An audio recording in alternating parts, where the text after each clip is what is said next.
Andor. Star Wars' new series on Disney Plus has just wrapped up its finale.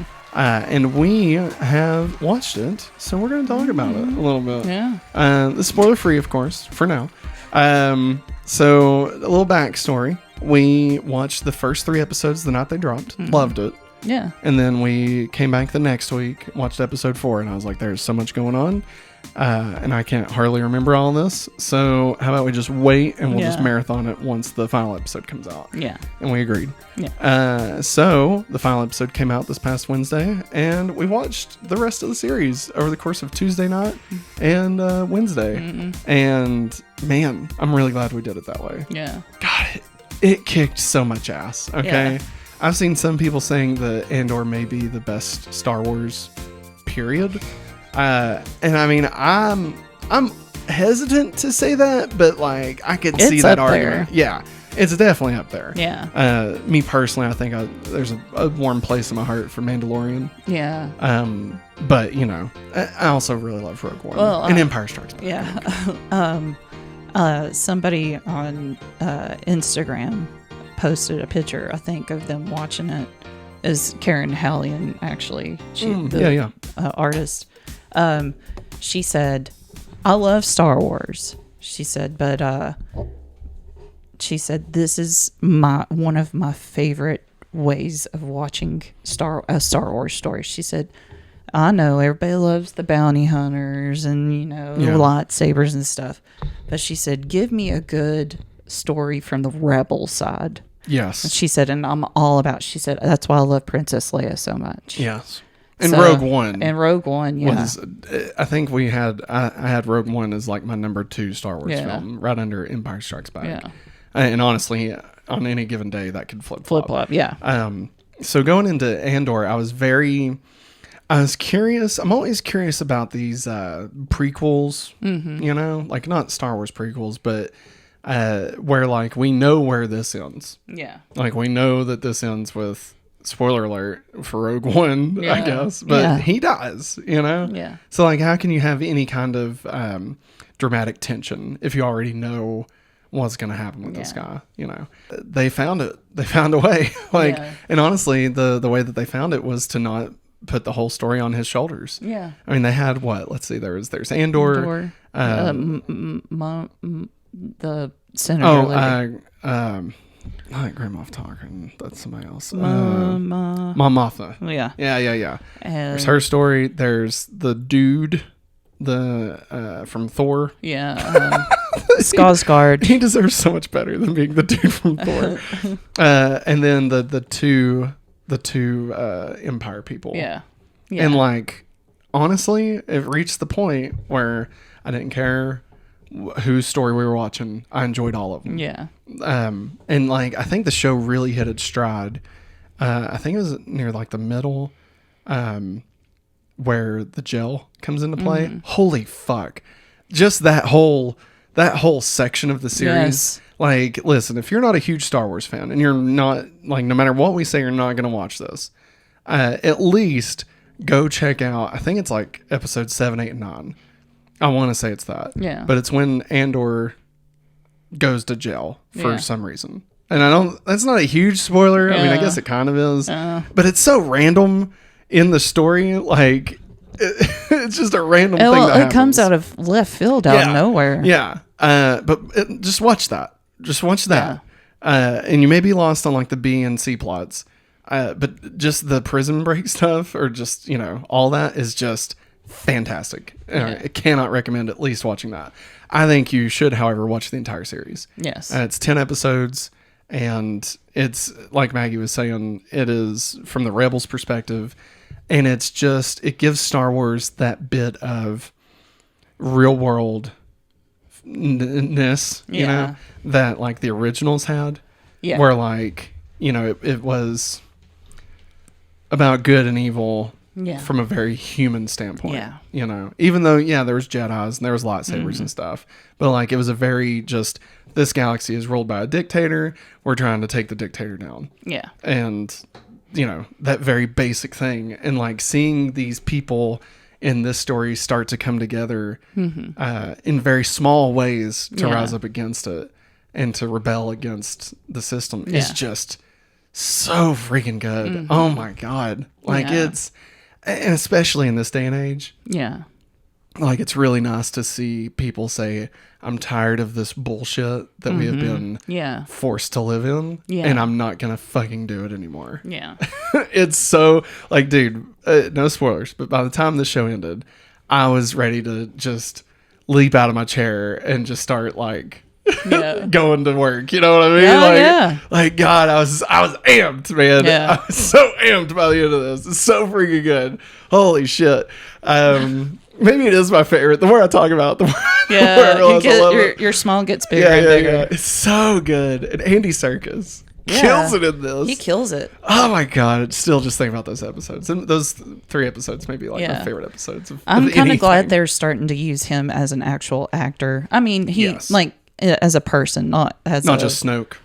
Snoke or an ape or hey man, or Caesar is fantastic. He is. I'm not doing that. Strong. But like together, he really proved that he's a very, intimidating actor. Yeah. No, he is. He's really good in this. I think this is the best he's been. Yeah. Like sometimes he plays like he's kind of silly. Yeah. Like even though he's supposed to be serious. Yeah. He comes off silly. like in Black Panther. Yeah. Or King Kong. Yeah. The Peter Jackson one where he's like the cook. Yeah. Yeah. Yeah. No, he's phenomenal in this. Like I would love to see him do something else like this. Yeah. But yeah, that's of all the people we're talking about, Andy Serkis. Yes. Is he even on the poster? No. Nope. Wow, he should be. But I would say like this show is kind of structured where like every 3 episodes is a arc. Is a banger. And so you watch 3 and like, I mean, it feeds throughout the whole series, of course, but like about every 3rd episode is like a culmination of those 3 episodes plot. Yeah. Which makes for really good storytelling. Yeah. Because we're never stuck in one place for too long. Yeah. And I would love for more shows to do this. I think Marvel could learn a lot from this. Yeah, I agree. And structure their shows more like, 3 movies. Yeah. It's like each one was a 3-act story. Yeah. Every 3 episodes. And it just was perfect. Yeah. It was great. It was great. Activated Siri on my watch. Whoops. But yeah, so Maggie, what did you think? I've been talking a lot. Sorry. I agree with everything you said. I mean, I really enjoyed it. I really like the guy that plays Cassian Andor. Andor. I'm not gonna say Andor. It's Andor. Don't you want to get these fucks where it hurts, Andor? Don't you want to cram it up their asses, Andor? He's such a good actor. I really liked him in Diego Rogue One. Luna? Yeah. Is that his name? Yeah. I really, really liked him in Rogue One. It's just nice to see him again. I'm trying to think. I'm trying to think of something that's non-spoiler. I know, right? It's hard. It's very hard, but like he was saying, the story arcs of it is really, really good. And the effects were good. The effects were good. You could tell that this was not shot in the volume. Yeah, they went on locations for some and of you the could stuff. tell, like the one where they're like in the mountains, like was beautiful. Yeah. I mean, it looked like maybe they were in Scotland or something. Yeah. But just gorgeous visuals. Yeah. Like I haven't seen something like that pretty since like what's that movie that I love? Prometheus. It's just so good. Yeah. Yeah, and like the special effects, like at no point did I feel like anything looked it looked like it had a great budget. You feel for characters that you're surprised you feel for. Yeah. The droid in it is really good. But yeah, I can say like I feel like when I first started watching Rogue One, and like I couldn't really tell. It's been a minute since I watched it. I think it was when episode 9 came out was the last time I watched it. Yeah. And like I remember seeing Cassian, and he like kills somebody at the very beginning, and so like I felt kind of weird, like, is he a bad guy or is he like a secret good guy or something. Like, you know what I mean? Like, it was different. He was a very different character from what Star Wars normally has. And of course, by the end of it, you learn more about him, and he's a noble character by the end. But seeing this build into that, it's gonna make Rogue One a billion times better than it already was. Yeah, which is insane. And I can't wait. They already started filming season 2. Yeah, and I cannot wait to watch season 2. For God's sakes, I need it like yesterday. And apparently K2SO, played by Alan Tudyk, is supposed to be in season 2. Yeah. Him and Diego Luna, they came out for D23 when they announced Andor, as if he was going to be in the series with him. And then it turned out that based on the structure of season 1, they decided to not introduce him. Yeah.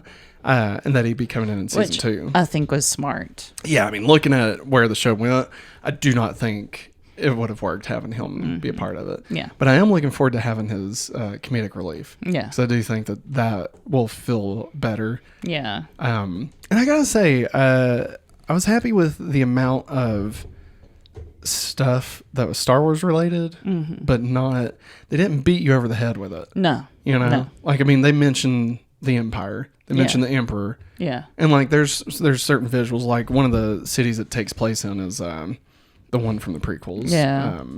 Oh God. I can't even think of it. I can't think of it either. The big one with all the cities.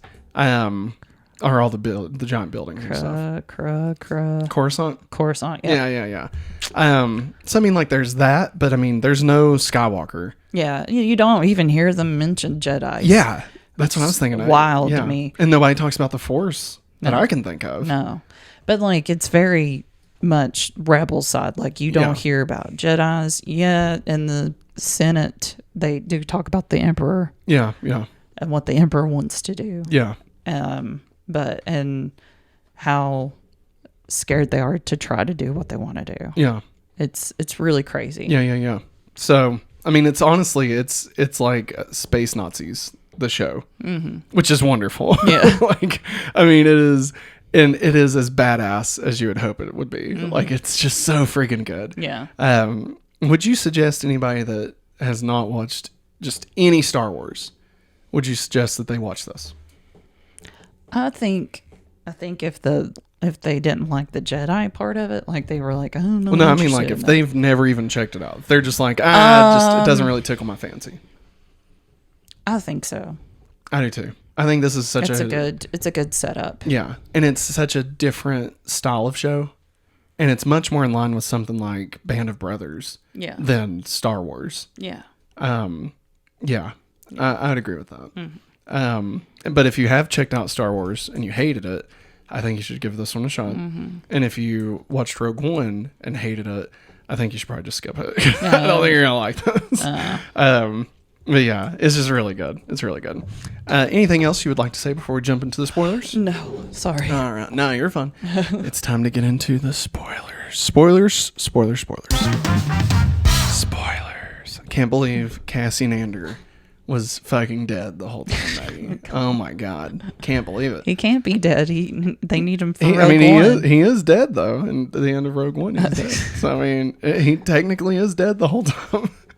It's just, you get busy living, you get busy dying. I guess so. I feel like the prison break might have been a bit of a spoiler. Maybe I shouldn't have said that. Yeah, wherever you said break, I was like, well, crud, man. Yeah. Well, I mean, they're going to want to break out of prison. I mean, you really think Cassian Andor is going to go to jail in episode 6 and not try to get the hell out of there? Like, you know what I mean? I mean, he was already plotting it whenever he got there. He's paying attention to everything. And this jail sequence, like, him going to jail is so random. It's not for anything that he's actually done. It's just, he's just in the wrong place at the wrong time. And that, honestly, I think in a lesser show, it would have irritated me. I mean, like, God, they're just trying to move the character to somewhere. But I feel like they really nailed the fact that the Empire just fucking sucks. Yeah, and how much the rules had changed, the laws had changed. And that they're just gonna fuck people over because they want to. Yeah. You know, like it doesn't, literally this doesn't matter. This sentence was only blah, blah, blah. And now it's 6 years long. Well, I'm even thinking of the stormtrooper, you know, who like was not listening, did not give a fuck what he was saying, and was like, okay, you're going to jail. Yeah. You know, it's just like, God damn. And now, of course, we know the reason why was because they needed men for that factory or whatever, so they could build parts for the Death Star of all things. But that whole jailbreak sequence, oh my God. And the fact that we leave Andy Serkis with him saying, I can't swim. And he knows, like, looking back at that whole thing, you know, like, he knows he can't swim. He knows there's no way out but to swim. Yeah. But he still does it anyway to free everyone else. And I just love that.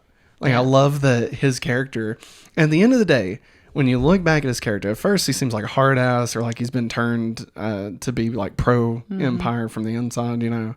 But really, he just cares about these men. And like, they're his brothers. Yeah, you know? and it showed with the old man that passed away that had the stroke. And it took Cassian and also other event, like especially when that man dies, to make him realize that this is more than him, and that if they stay there, it's only going to keep going and going and going. And it recolors, like it recontextualizes him being kind of a dick, because when you see that he actually is caring about these guys, that's why he's being so, like when they're in line and like the dude that had the stroke is like leaning over and he's like, pick him up, you know. Like it's not because he doesn't want himself to get in trouble. It's because he doesn't want his whole crew getting shocked or whatever, you know, because he legitimately cares about them. It's just so crazy that Andy Serkis stole the show for me for this, you know what I mean? I just going into this, I did not think that would happen. You know, honestly, most of the characters I really loved. I forget her name, but I really liked her. The one that worked for IBS. Or ISB. IBS is irritable bowel syndrome. Fuck this dude. Okay. The narc. Yeah. That's why I call him the narc. The guy that mommy's boy that went down there and tried to stop Cassian and just fucked up everything. And then started what's it called, where he's following her around, stalking her. Yeah, he's fucking stalking her and shit. Like, nah, fuck that dude. He's probably gonna be like a general or something. Like he's gonna be like one of the higher ups. I think his son is maybe the dude from episode 7. Him and Kylo were buddies. You know what I'm talking about? The dude from About Hugs? Time. Yeah. You think his son is General Hugs? Oh God. Who apparently was a traitor? Yeah, he was. No, in episode 9, it was revealed he's playing both sides. Well, I mean, he was helping the rebels. Yeah. Stupid. Goddamn. Episode 9. Fuck. What are they doing? I was like, no, Hux is supposed to be bad. And then like the other guy that was bad, I was like, oh no, I'm really the bad guy. Yeah. And the Emperor too. It's like, okay, what the fuck are we doing? Yeah. This show doesn't do any of that. No, thank God. It was really cool seeing what's his name? I can't think of his name. Man, I can't think of his name. Like that, his character's name. It's driving me crazy. Save the rebellion, save the trees. Does it start with an A or a T? Bachman Turner Overdrive. Yeah, that's it. Is that it? Yeah. Bachman Honda. Johnson City Kia. Johnson City Honda. That's it. But no, it's cool that he's been like kind of in multiple things. Like he was in, of course, Rogue One. He's in this. He was in Clone Wars, and he was in the Jedi game. Yeah. Jedi Fallen Order. So it's weird, like just how all that ties in. Yeah. And yeah, we already mentioned our boy here. Yeah, Skarsgård. Yeah, Skarsgård. He was fantastic in it also. I can't think of his name. Johnny Skarsgård. Yeah. When his mom died, it was sad. Yes. But her final speech. Yeah. Holy fuck, dude, that got me. Yeah. Ready to fucking go. Yeah. Man. Oh my God. The aunt from Harry Potter got everybody riled up. Wait, Harry's aunt? Yeah. The one that made him sleep under the... fuck, I don't like her. I don't like her. She gave birth to fucking Big D. Yeah. I refuse to call him Dudley. I only call him Big D because the first Harry Potter movie I watched was the one where they all mock him while he's on the swing set. Yeah. They're like, is your mother dead? She died. Yeah, you tell Big D his mom is dead. Oh my God. Like, fucking assholes. Yeah. Is that episode? Was that the third one? Prisoner of Azkaban? Yes. Yeah, that's the first Harry Potter movie I watched. Yeah, it's fine. I love that one. You only like it because David Tennant was in it. David Tennant? Yeah. He's the guy that comes out of the box. And he's like... No, I didn't know that. Yeah, that's David Tennant. You didn't know David Tennant was in it? No, that's why I gave you the look of what the heck are you talking about? Yeah, he was in the box. Okay. And I don't think he's in any of the rest of the movies. No. Yeah. I prefer like Goblet of Fire. because of Sirius Black. I prefer Goblet of Fire. Yeah, of course you do. They killed off Edward. I know. Hey, it's fucking Batman. You like him too. I know. Robert Pattinson. Yeah, I know. And plus listen, Goblet of Fire is when Harry Potter went from being a goddamn Nick Jr. movie, alright, to being good. Alright? People started fucking dying. The world was dark. Alright? And we had some teen angst, for God's sakes. This is about teen wizards, and you're telling me none of them are fucking? Get out of here. Alright? There's more than just magic coming out of that wand, if you know what I'm saying. Magic's in the sheets. All right. Let's talk about Star Wars, remember? I'm just saying. Sorry, I brought up Harry Potter, everybody. I'm just saying, Goblet of Fire is the best Harry Potter movie. That's it. We out.